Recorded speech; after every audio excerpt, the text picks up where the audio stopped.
1755, Massachusetts. The horrific rituals of the Bradford family. Wealth is power. The bitter winter night cut through the barren fields of Concord like the sigh of a weary land, carrying with it the biting chill of a frozen faith. Inside the attic room of the Bradford estate, Mercy Hale shivered, the flickering oil lamp casting her small shadow onto the cold stone walls. On the floor, hardened droplets of candle wax looked like petrified tears as she hastily wrote in the journal hidden behind a loose brick in the hearth. Below, the massive stone house of the Bradford family was shrouded in silence, a fortress of wealth and prestige built on a foundation of rotten secrets. Its dark windows were like empty eyes, guarding the sins concealed within. To the community of Concord, the Bradfords were spiritual pillars, patrons of the church, but to Mercy, the 5-year-old servant girl, this place was a prison. Her mind still reeled from the images of the sacred prayer session a few hours earlier. The damp basement, bathed in the eerie light of candles and the thick scent of incense. The voice of Deacon Jacob Bradford, reciting twisted verses of the Bible, turning the word of God into a justification for greed, and the hands of Ruth Bradford, his fanatical sister, guiding her to lie down on the cold stone floor, her body turned into a sacrifice for their prosperity. Your purity is a gift offered to the Lord, so that he may bless this family. Ruth's voice still haunted her, each word a chain binding her soul. She had been forced to participate in such rituals since she began working here, a helpless orphan, manipulated into believing her sacrifice was holy. But tonight, something inside her had shattered. She heard the faint, muffled sobs of another girl, a new victim who had been kidnapped, being held in a locked room nearby. It was not the cry of one who was chosen, but the cry of a tormented soul. Mercy's fear had turned into a cold determination. She could not run, but she could fight. Silently, she took out a small embroidered cloth, her mother's last memento, a secret sign her mother had once used to communicate with her close friend, the widow Mary Prescott. She carefully tucked the cloth between the pages of an old holy book that was waiting to be repaired downstairs. It was a faint glimmer of hope, a plea for help sent into the darkness, hoping it would reach the hands of someone who could see through the Bradford family's mask of piety. A few weeks later, Thomas Carver, a bookbinder from Boston, arrived in Concord to repair the church's old, worn holy books, a job sponsored by the Bradford family themselves. While meticulously turning each brittle page, a small embroidered cloth fell out. Curious, Thomas picked it up. On it were crudely embroidered characters, an early form of code he had seen before. With the mind of a free thinker, skeptical of blind dogma, he quickly deciphered the message. "Help me, basement, Bradford." Thomas's blood ran cold. He had heard the whispers about the Bradford family, about their unusual wealth, about the young servant girls who often disappeared without a trace after a short time. But whispers were one thing. This desperate message was something else entirely. He decided to seek out the widow Mary Prescott, a wealthy but reclusive woman, the only person in town who seemed to keep her distance from the powerful Bradford family. When she saw the cloth, Mary's face turned pale. She recognized the sign of her late friend, Mercy's mother. "She died suddenly," she whispered, her eyes distant. "They said it was illness, but I never believed it. Before that, she had tried to warn me about something dark in that house." Without a moment's hesitation, she looked Thomas straight in the eye. "Young man, we must help the girl." She knew the Bradfords controlled both the church council and the local militia, but the proof of evil written on this cloth overcame all fear. Meanwhile, back at the Bradford estate, Deacon Jacob stood in his study, staring at the latest financial records. The profits from a recently completed land deal, a blessing that had arrived right after the latest ritual. His stern face, marked by years of warped devotion, showed nothing but cold satisfaction. Around him, ledgers were neatly stacked, recording the family's legacy of prosperity. "I hear young Mercy has been rather stubborn lately." Ruth, his sister, entered, her voice both sycophantic and domineering. "She's starting to ask questions. That is a sign of impurity." Jacob nodded, pleased by his sister's obedience. "Her purity is waning, but do not worry. I have found a new sacrifice." He smiled, a smile that sent a shiver down the spine, a vagrant child from the next town over. No one will miss her. And what of us, father? Asked Samuel, the second son at 20. As he entered the room, his eyes gleamed with fanaticism, the mark of one who fully believed his father's dogma and was eager to participate to protect the family's prosperity. The next ritual will be when Jonathan participates, Jacob declared. It is time for him to shoulder his responsibility. Our prosperity must not be interrupted. Tonight, we will prepare for the next offering. As the discussion about the ritual concluded, the Bradford family members returned to their daily routines, putting on an impeccable performance of piety and order. They were completely unaware that a man was watching from a distance, his heart filled with indignation. It was Jonah, the family's former hired hand, who was pruning trees in the nearby church cemetery. Jonah had accidentally overheard the anxious conversation between Thomas Carver and the widow Mary Prescott. He recognized the embroidered cloth they were passing between them, as he had seen Mercy's mother make it. Unjustly fired for simply daring to ask about the disappearance of a previous servant girl, Jonah's suspicion of the Bradford family had been simmering for a long time. He knew about the always locked doors, the muffled cries in the night, and the eerie silence that fell over the house whenever a new financial blessing arrived. What Jonah had just heard confirmed his worst fears. He decided he could no longer remain silent. More importantly, he knew something no one else did. A secret entrance that led directly to the basement, a legacy from the time the house was built that was only passed down among the long-serving hired hands. Meanwhile, inside the mansion, Mercy found Jonathan sitting alone in the library, his face tormented after hearing his father's decision. "You know it's wrong," Mercy whispered, her voice pleading. "You don't believe our family's prosperity comes from harming others." Jonathan didn't answer, but his silence was an answer in itself. He feared his father, feared losing his status and inheritance, but his conscience was screaming. Mercy saw a glimmer of hope. "Help me," she said. "Just help me gather proof.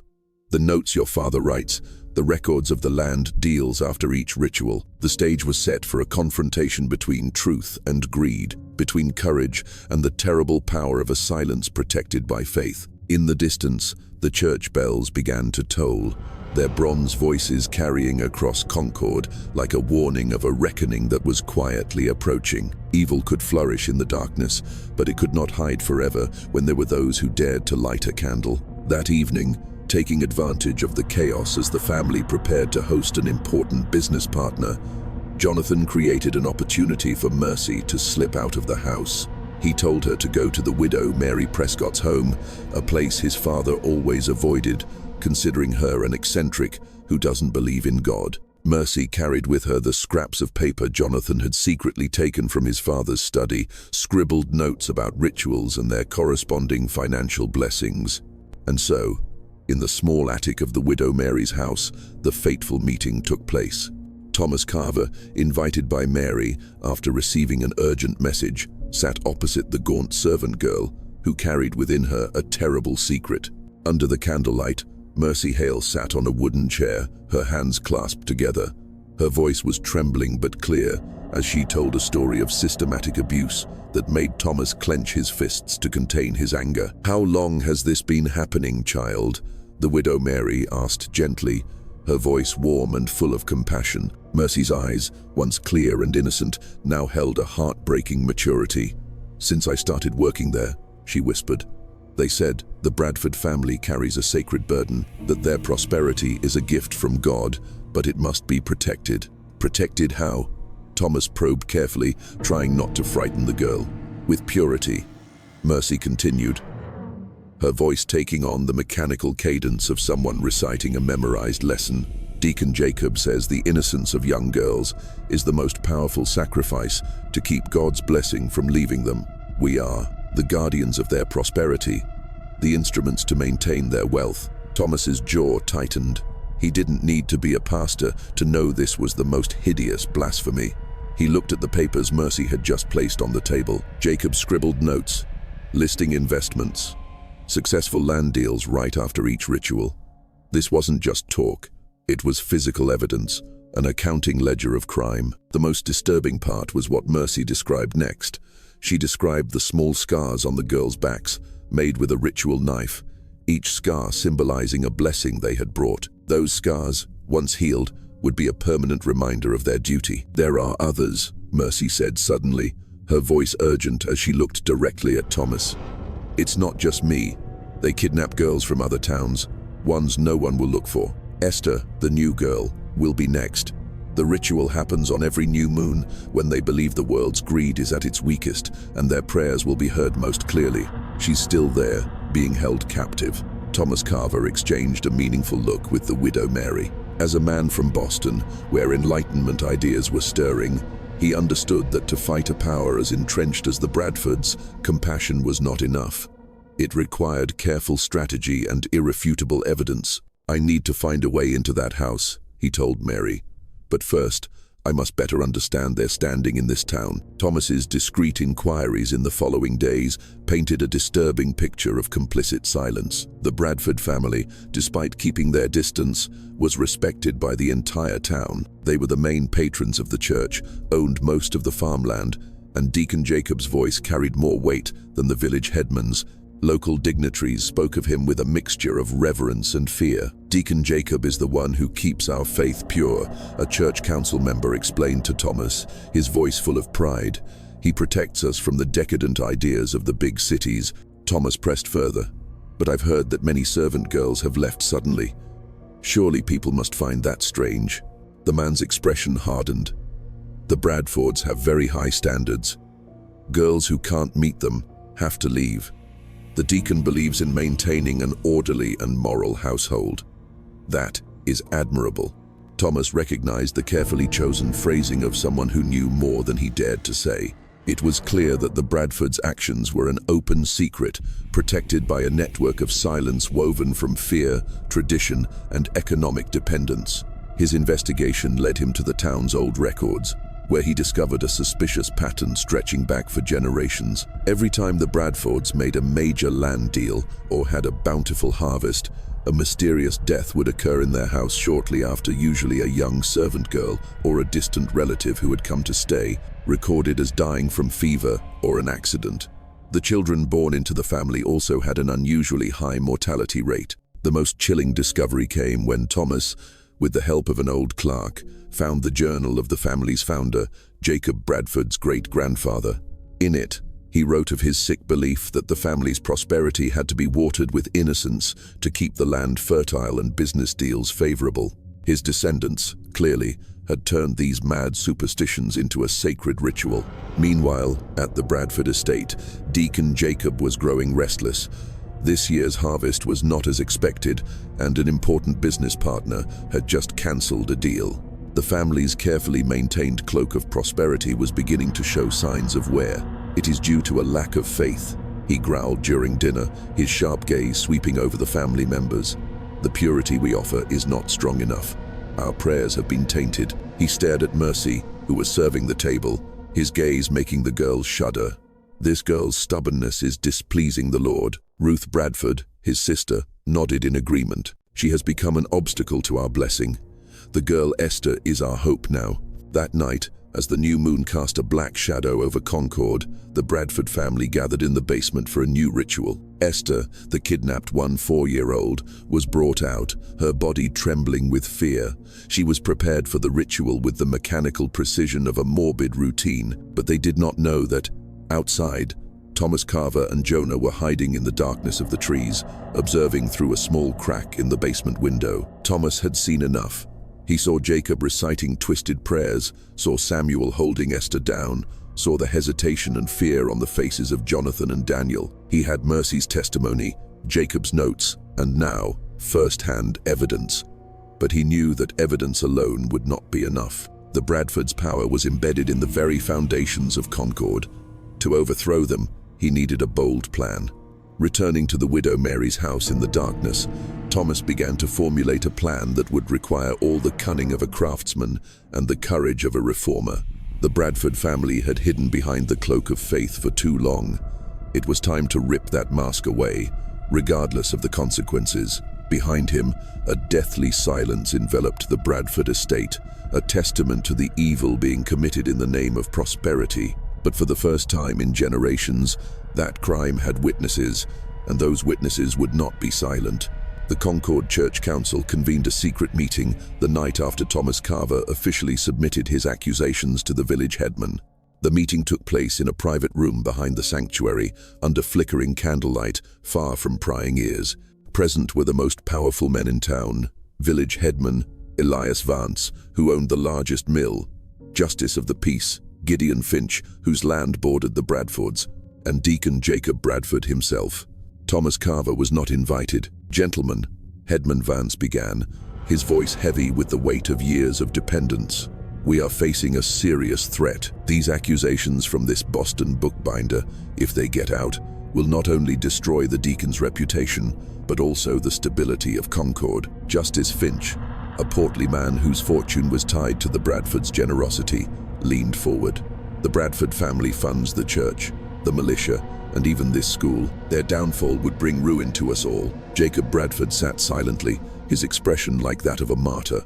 "This is a trial from the Lord," he said, his voice unnervingly calm. "The devil is using an outsider to attack the foundation of our faith." Headman Vance turned to Jacob. "But that servant girl, Mercy, she has escaped and is with the widow Prescott. Her words will spread. The girl is clearly suffering from delusions," Justice Finch declared with an air of authority.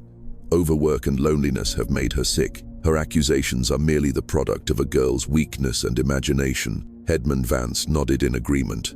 "We must be united. This bookbinder is a radical from Boston, carrying foreign ideas. His word against all the respected men of this town will carry no weight. We will declare the girl Mercy to be possessed by demons, and Thomas Carver to be the one who led her astray." But even as the church council plotted to smother the truth, cracks were beginning to appear in the wall of silence they had so carefully constructed. That morning, a farming family had abruptly moved away without giving a reason, leaving their fields half-tilled. Whispers spread through the taverns and the market, passed on by hired hands and neighbors who had long been suspicious of the Bradfords' unusual wealth. At the widow Mary's house, she cared for Mercy with a steely determination. The bruises on the girl's body were fading, but the terror in her eyes was deeper than any wound. In her calm moments, Mercy provided Thomas with increasingly horrific details about the Bradford family's rituals. "They keep records," she told Thomas one evening, her voice almost a whisper. "Deacon Jacob writes everything in a ledger. Which girl is chosen for the offering? What blessing is received afterward? Which child in the house shows signs of weak faith?" Thomas's pulse quickened. "Where does he keep this ledger?" "In the basement, behind the altar. There's a loose stone in the floor, and beneath it is a hollow where he keeps the most important things." Mercy's voice dropped even lower, trembling, and the small pieces of jewelry. Thomas's blood ran cold. "Jewelry? Yes. After each ritual, he takes a small item from the victim, a hairpin, a ribbon, a button, and puts it there. He says they are mementos of sacrifice, to ensure the blessing remains with the family." Thomas realized he was facing something far more systematic and pathological than he had imagined. The Bradford family wasn't just committing cruel acts. They were collecting trophies, preserving them as a gruesome collection of their crimes, a legacy of greed disguised as faith. That night, Thomas made a decision that would change everything. Under the cover of darkness, he approached the Bradford estate with a small group of trusted allies: the widow Mary, who would stand watch outside, and Jonah, the former hired hand.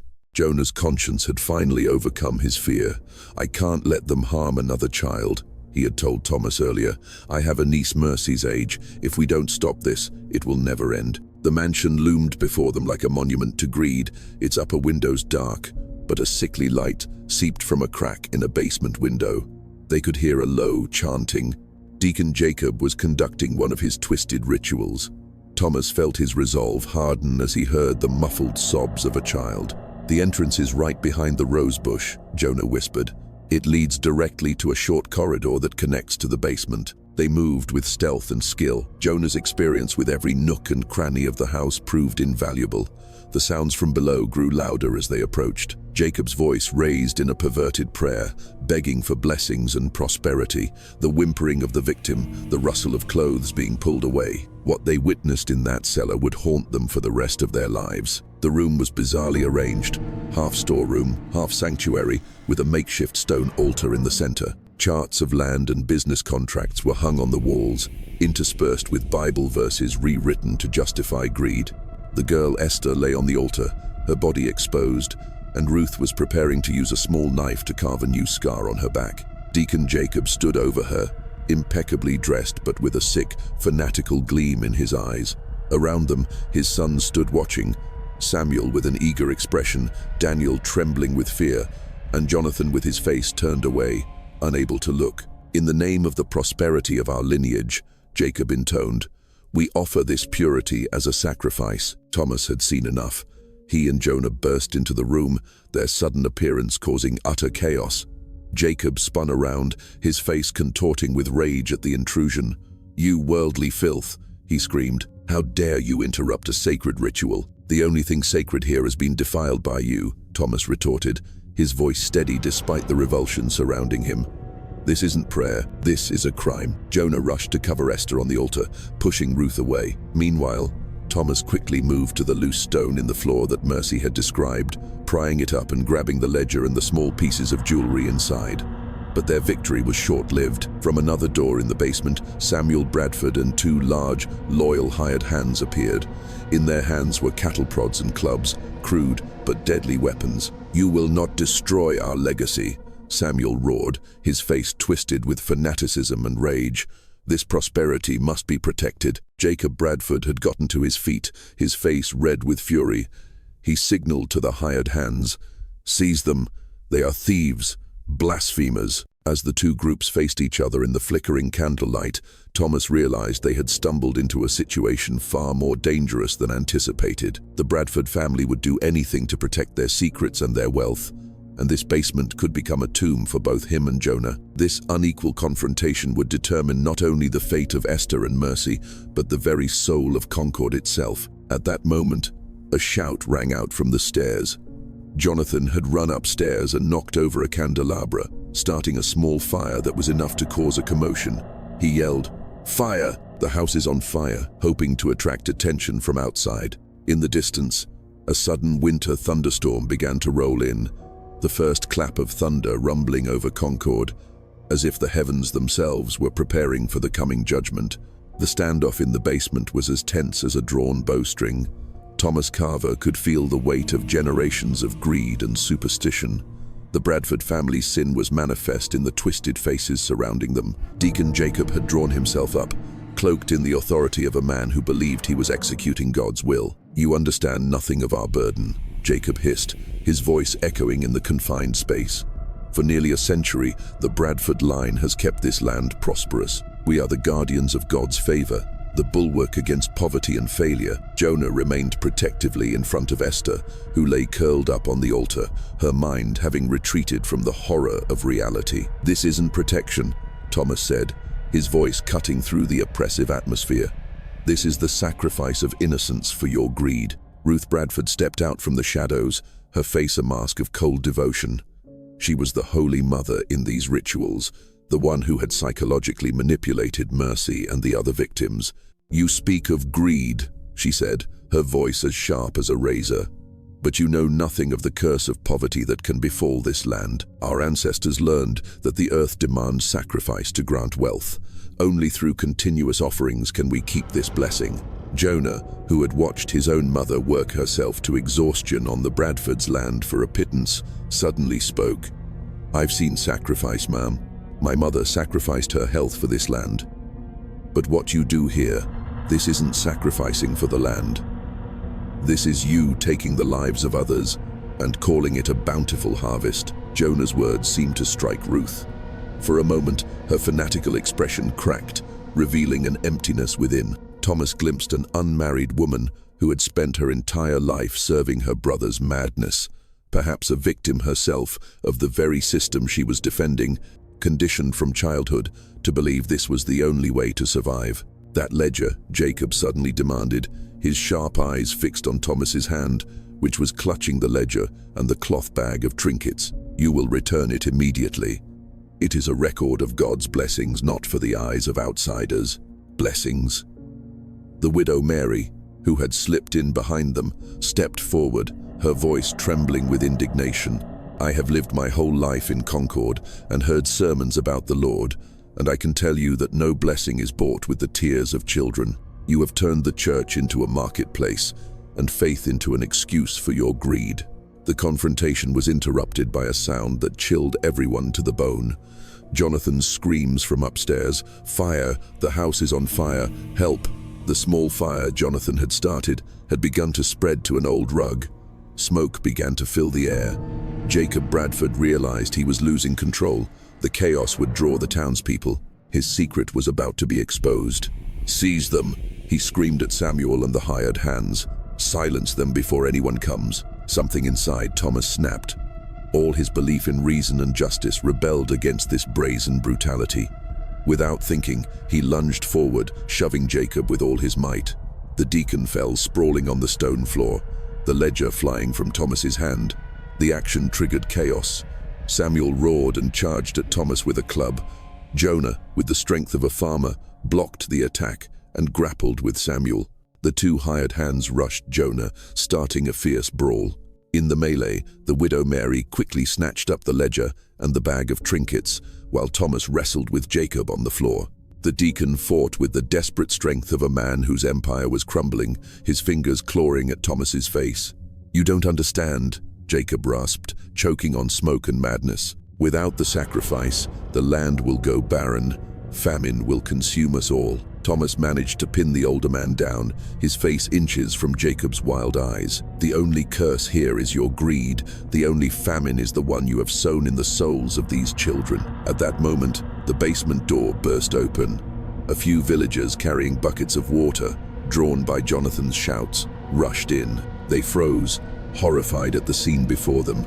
Their respected deacon wrestling on the floor, the basement filled with smoke, a young girl cowering on an altar, and a violent brawl in progress. The mask of the Bradford family had been ripped away. As the fight subsided under the horrified gazes of the villagers, the true scale of the Bradford family's crimes began to emerge. Behind a false wall in the basement, they discovered a hidden room where Esther had been held captive. Inside, a wooden chest contained evidence of systematic abuse, stretching back for generations. The ledger Thomas had seized was only the tip of the iceberg. This chest held older ledgers, detailing offerings and blessings from the time of Jacob's great-grandfather. The most disturbing discovery was an overgrown corner of the garden behind the mansion, where there were numerous unmarked mounds of earth. Jonah, with a rising dread, pointed at them. "This is where they bury the girls who don't survive," he said, his voice cracking.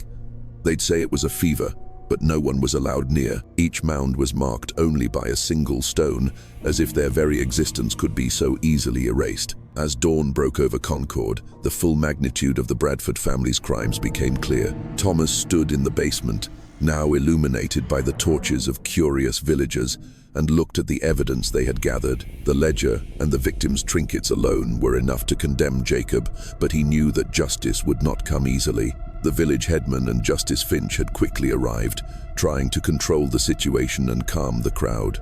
Too many people in Concord had benefited from the Bradfords' prosperity. Too many reputations and economic interests were at stake for the truth to be exposed without a fight. "What now?" asked the widow Mary, holding Esther, who was still trembling, in her arms. Thomas looked at Mercy, who stood beside him, strong but with a lingering pain in her eyes. Then he looked at the Bradford sons. Jonathan, guilt-ridden, Daniel, terrified, and Samuel, bound and still glaring with defiance. They were all products of a sick system, and it would take a long time to heal, if ever. "Now we make sure everyone knows the truth," he said grimly. "We have the ledger, we have the testimony. We cannot let them bury this story the way they buried those anonymous victims." But even as he spoke, Thomas could see Headman Vance and Justice Finch whispering to each other in a corner, their eyes on the detained Jacob Bradford. They were beginning the process of damage control, of turning this into a tragic misunderstanding or an act of individual madness to protect the town's power structure. The real battle was just beginning, and it would not be decided by fists in a basement, but by words and influence in closed-door meetings. The outcome would determine whether justice would be served, or whether the conspiracy of silence would once again prevail. In the distance, the church bells began to toll, signaling a new day. But today, Their bronze voices no longer rang with peace, but like a dirge for lost innocence and an evil cloaked in piety finally exposed to the morning light. The unofficial hearing took place 3 days after the raid, not in a courthouse, but in the main sanctuary of the Concord Church. The cover-up machine had been set in motion perfectly. Justice of the Peace Gideon Finch, with the counsel of Jacob Bradford, had reframed the entire incident as an attack on a devout family by an outsider from Boston. Thomas Carver stood in the middle of the church, surrounded by the hostile faces of the town council. The evidence he had gathered, the ledger, the cloth bag of victims' trinkets, and Mercy's recorded testimony was laid on a table like accusations no one wanted to hear. "Mr. Thomas Carver," Justice Finch began, his voice echoing with false authority. "You are accused of breaking and entering, assaulting a respected deacon, and slandering a model family. How do you answer these charges?" "I answer that I stopped the abuse and imprisonment of children," Thomas replied, his voice steady despite his boiling anger. "Everything else is secondary to that fact." Village Headman Vance leaned forward, attempting a sympathetic tone. "Mr. Carver, we understand the passions of youth. But surely you can see that your radical ideas from Boston have colored your interpretation of our traditional religious customs." The crowd of town dignitaries murmured in agreement. Thomas realized with horror that this entire community was prepared to sacrifice Mercy and Esther to protect their own stability and economic interests.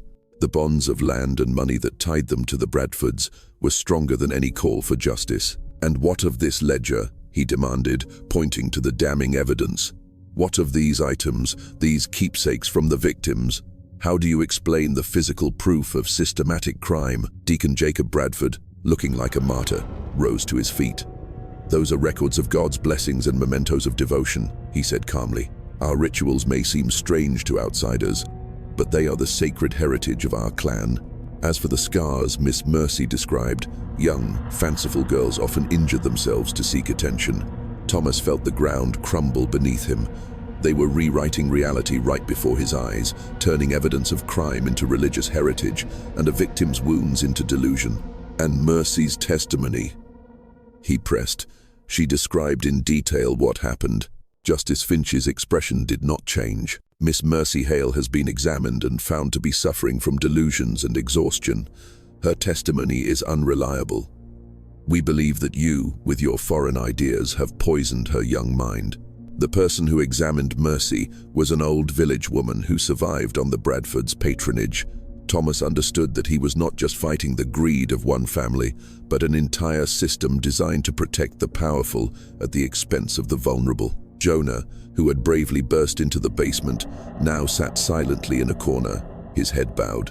When their eyes met, Jonah looked away, his face a mask of shame and fear. Thomas realized that Jonah's family had been threatened. He had lost. "The colonial authorities in Boston will want to investigate this," Thomas said, playing his last card. "The girl Esther has been returned to her distant relatives," Headman Vance announced smoothly. "As for Mercy, for her own good, she will be sent to a farm in the west, where she can work and recover in the fresh air, away from bad influences." Thomas's blood ran cold. That farm was undoubtedly controlled by an ally of the Bradfords, where Mercy would be isolated, and her story buried forever. "You're going to let them get away with it," he said, the words tasting like ash in his mouth. "We are going to protect this community from slander and outside interference," Justice Finch replied. "The Bradford family has graciously agreed to overlook this offense. They will continue to live and worship God here, as they always have." The final insult. The Bradford family was not only unpunished but praised for their forgiveness. Thomas realized he was witnessing how power and money could distort truth, turning crime into virtue and justice into a farce. As the hearing concluded, Thomas Carver was officially banished from Concord and threatened with arrest if he ever returned. His reputation among craftsmen was ruined by rumors of a troublemaking radical, but as he prepared to leave town in defeat, Thomas had an unexpected visitor. The widow Mary Prescott appeared at the door of his inn, her face grim with unshakable resolve. "I have sent a letter to a friend in Pennsylvania," she said without preamble. "They are Mennonites. They do not believe in the authority of the church or local government. They only believe in what is right." Thomas felt a spark of hope. "What are you suggesting? We cannot win here," she said. But we can save the girl. Jonathan has agreed to help us get Mercy away before they can send her off. We cannot defeat the Bradfords with Concord's laws, the widow Mary said, her voice firm, but we can get Mercy to safety, and we can expose the rot that protects families like them. She handed Thomas a careful, handwritten copy of the most important pages from the ledger, which she had made during the night. I have also written a letter telling the whole story. I will send it to a cousin who works for a printer in Boston. They are willing to print sensational stories, as long as we have proof. Thomas studied the pages, his mind racing with possibilities. The town council could control everything in Concord, but they could not control the printing presses in Boston. If this story was spread, it could warn other communities about similar model families. And Mercy, he asked, will she be safe? She has agreed to go, Mary replied. She understands that her silence would be a death sentence for other girls. Her story, even if told through an anonymous print, could save many lives. That night, with Jonathan's help, Mercy escaped from Concord. As Thomas prepared to leave the next morning, he could see the Bradford estate in the distance, still standing tall, a symbol of power and deceit. The Bradford family had won. They kept their wealth, their reputation, and continued their crimes in secret. But for the first time since coming to Concord, Thomas felt something other than helplessness. The battle for justice was lost in Concord, but the larger war was far from over. In the spreading ideas of the Enlightenment, he had found allies who understood that superstition and the abuse of power, whether in the name of religion or tradition, were a form of bondage. The Bradford family may have escaped local punishment, but they would not escape the judgment of the printed word. As his carriage rolled away from Concord, Thomas began to draft the preface to the account he would send to the printer. Mercy's story would not be forgotten, and the suffering of the anonymous victims would no longer be in vain. A year after the events in Concord, a thin, anonymously printed pamphlet caused a quiet storm in the coffee houses and drawing rooms of Boston. It was titled, "The Curse Beneath the Mask," a testimony from Concord, and it became one of the most talked about publications of 1755. Written by Thomas Carver, it recounted Mercy's story in detail without using real names, exposing the crimes disguised by faith and prosperity. The story sparked outrage, disbelief, and a fierce debate about the limits of family authority and the abuse of religion. Pastors from the pulpit condemned it as a work of blasphemy, while Enlightenment thinkers praised it as a wake-up call. Mercy Hale, now 16, lived in a peaceful Mennonite community in Pennsylvania.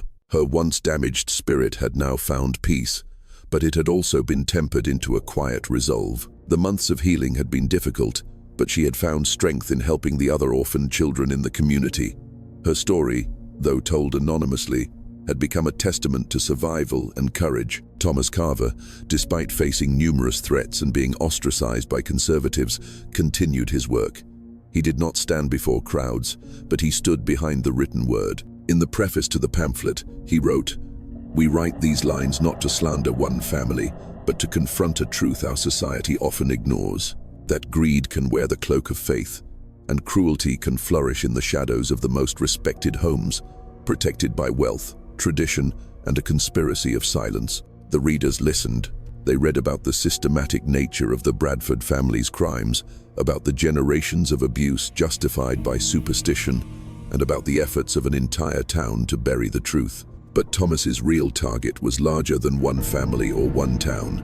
He wrote, "The same mindset that believes one person can own another is the same mindset that believes one person can be sacrificed for another's benefit. Whether in the name of skin color or in the name of a blessing, it is based on the principle that some lives are considered less valuable than others. Both hide behind claims of tradition and natural order." After the pamphlet was published, Thomas began to receive anonymous letters from across the colonies, telling of similar cases, powerful families with dark secrets, protected by the same combination of money, influence, and willful ignorance. This network of complicity was much larger than he had ever imagined. The Bradford family themselves remained in Concord, insulated by their power and wealth. They simply changed their methods. Instead of kidnapping, they now adopted orphans from poor districts, promising a better life. The local authorities, bound by self-interest, praised their charity and warned citizens not to believe the malicious slander in an anonymous book. "The girl we failed to save in Concord," Thomas wrote in a subsequent publication, "represents countless other children suffering in silence across the colonies. They are the hidden victims of a system that values property over souls, that protects the rich at the expense of the poor." Meanwhile, in Pennsylvania, Mercy Hale, now able to read and write fluently thanks to the help of the Mennonite community, had read Thomas's pamphlet. For the first time, she saw her story written down, her pain acknowledged. She did not stand before a crowd, but she had found her own voice. She began to write letters. "My name is Mercy Hale," she wrote in a letter to a small Quaker newspaper who shared a similar ideology against oppression. "I am 17 years old, and I am a survivor of what my former master called an offering for prosperity, but what the world must recognize as abuse and torture in the name of greed." Her testimony, written with painful precision, had a different kind of power. She described the basement, the twisted logic that justified sacrifice, and the ledger of crime. But most importantly, she wrote about the other children who were still trapped in similar, respectable families. "They told us our sacrifice was necessary," she wrote. "They told us our pain would bring wealth. But I have learned that the only thing necessary is for someone to dare to speak the truth, even if only on a page, when they witness evil." The reaction to Thomas's and Mercy's writings was immediate and polarizing. Supporters hailed them as a wake-up call to the corruption hidden behind respectable facades. Critics, especially wealthy landowners and the pastors they sponsored, condemned them as an attack on the social order and family autonomy, arguing that interference in private matters was a dangerous precedent. The written word had taken on a life of its own. Similar stories began to emerge, retold in letters and at the quiet meetings of Quakers and other progressive groups. The Concord case became a symbol of the larger struggle between the power of the landed gentry and the emerging concept of human dignity. The widow Mary, who had become a patron for many orphaned children, turned her home into a safe way station for servants fleeing abusive households. The work was dangerous. Her house was once stoned by an angry mob defending order and tradition, but it offered hope to those who previously had nowhere to turn. Thomas Carver's bookbinding shop evolved into something of an underground press, specializing in publishing writings that exposed injustice. His work attracted other thinkers, creating a quiet network of information exchange that helped shape the debates on human rights in the years to come. But progress came at a price. Thomas frequently received threats. His shop was vandalized. The forces protecting the abuse of power were as determined as those who benefited from it, and they would not give up their privileges without a fight. On a cold November evening in 1756, as snow began to fall on the cobbled streets of Philadelphia, Thomas sat in his study, reading the latest reports from their network of contacts. The Bradford family in Concord continued their charitable activities, their power seemingly unshaken. Local authorities still ignored all calls for investigation, citing respect for family privacy. A knock on his door interrupted his thoughts. Mercy, now a strong and poised 7-year-old, entered. She carried a letter brought by a special courier. Her face was serious but determined as she handed him the envelope. "It's from Jonathan Bradford," she said quietly.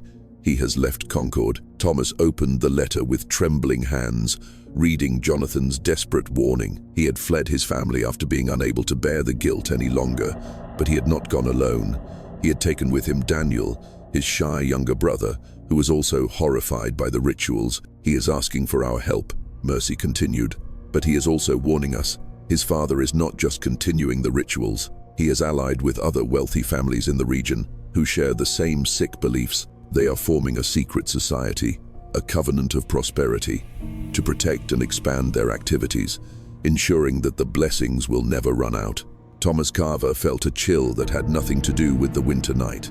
The Concord case had been just the beginning, a glimpse into a network of greed and superstition that stretched across the colonies. The battle they had fought in the Bradford mansion was part of a much larger war, one that would require all their cunning and determination to win. As he prepared to write a reply to Jonathan, Thomas reflected on the strange parallels between his struggle and the growing voices against injustice in the colonies. Both were fighting against systems that treated human beings as instruments.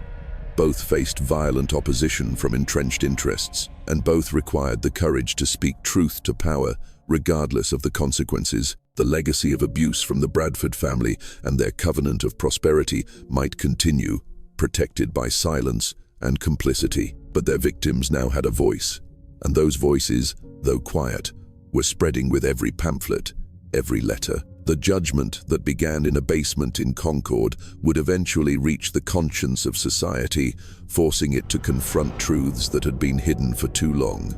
In the distance, the church bells began to toll midnight. Their bronze voices echoed across Philadelphia like a promise of justice delayed but not denied. The fight for the vulnerable would continue, one rescue at a time, one testimony at a time, until the conspiracy of silence was finally broken forever. The curse beneath the mask of the Bradford family had been exposed, but the work of healing and lighting the lamp of reason had just begun. In the growing darkness of a land on the verge of rebellion against oppression, the battle for human dignity would be fought on many fronts, and children like Mercy would not be forgotten.